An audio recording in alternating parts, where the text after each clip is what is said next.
So I've been reunited with my bone cellar. It seems like a great excuse to talk about a subject that few people have been asking about. It's the service of old wine, how to get the most out of old wine.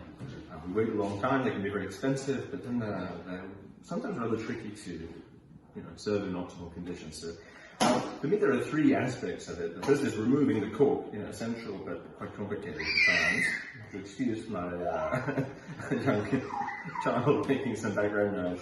The second is managing the issue of sediment. It's very easy to stir up the fine sediment of old wine, and to me that often detracts measurably from the purity of the aromas, from the textural precision of the wine. So it's an important thing to try to manage.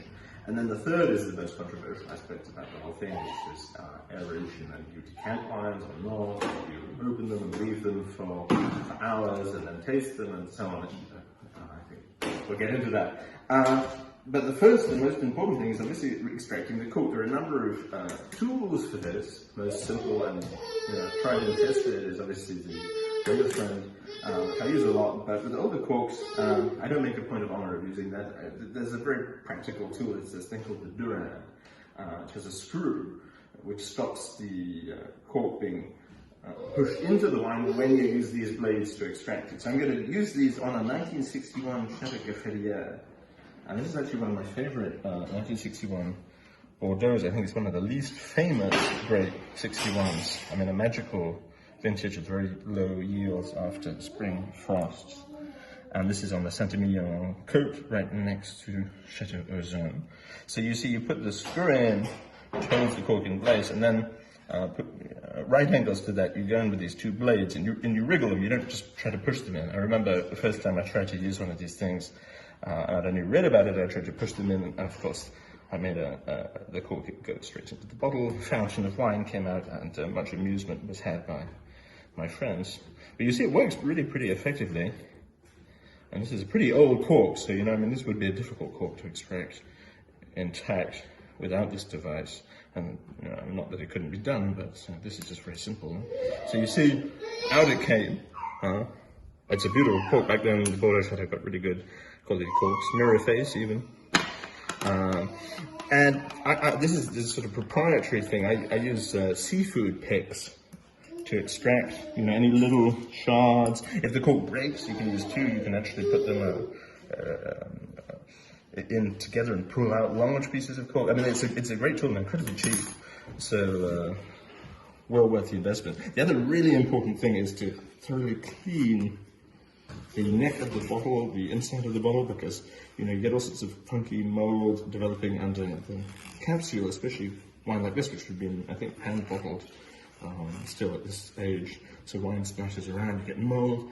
You really don't want that tainting the wine. So you'll notice now we come on to we've successfully removed the cork and all of the detritus. The next subject is managing the sediment. This one has considerable sediment, and you could just stand it up for a long time. That works. However, the motion of pouring, taking the wine from the vertical towards the horizontal and back again, does disturb sediment. And the traditional way, and it looks rather old-fashioned, to manage that, there are these decanting cradles, wine baskets, whatever you want to call them, panier, I guess the French call them, that you may now find only pretty much in antique shops or very old-fashioned restaurants. But they work immeasurably well because the sediment slides down the side of the bottle. You get much more clean wine, so it's not really an aesthetic thing. I mean, I quite like how they look, some people don't. There are modern versions which are much more expensive and the bottle falls out all the time. And then there are these old-fashioned versions which you get for 20 euros in French antique shops or, eBay or whatever. Anyway, important trick to note is adjust the angle so that the wine doesn't pour out when you open it. You can just put corks in the back, there's a cork in there. And then when pouring, a thumb or finger on the bottle to stop it slipping and smashing your decanter or your glass.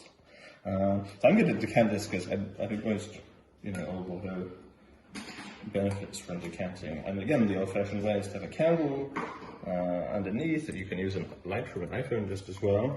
And look through the glass and you see it. Right now the wine is clear. And I'll see the sediment as it approaches the neck of the bottle. Look at the color of the wine. So, people say that you should start drinking your Bordeaux age 10. Well, maybe not in these days anyway, because this is still saturated deep. So you just gently, slow and steady, watching the sediment. It's much better to do this slowly and get it right than try to rush at all. Because this has been in the basket now. I bought it a couple of years ago and it's been in the basket for a better part of 3 weeks. So there's not going to be, much fine sediment. It's going to go from clean wine to,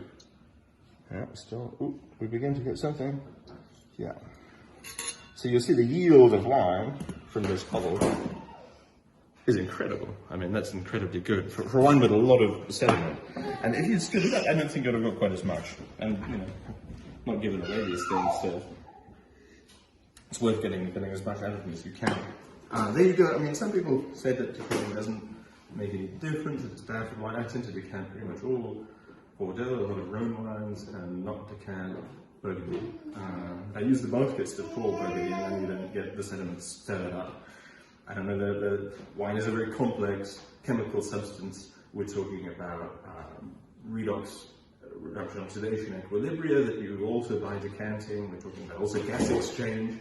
There are some compounds that are present in small quantities can mask aromas or can bring out other aromas. It's very complicated, so that every now and then you get a study saying, well, you could put the wine in a blender and it has the same effect.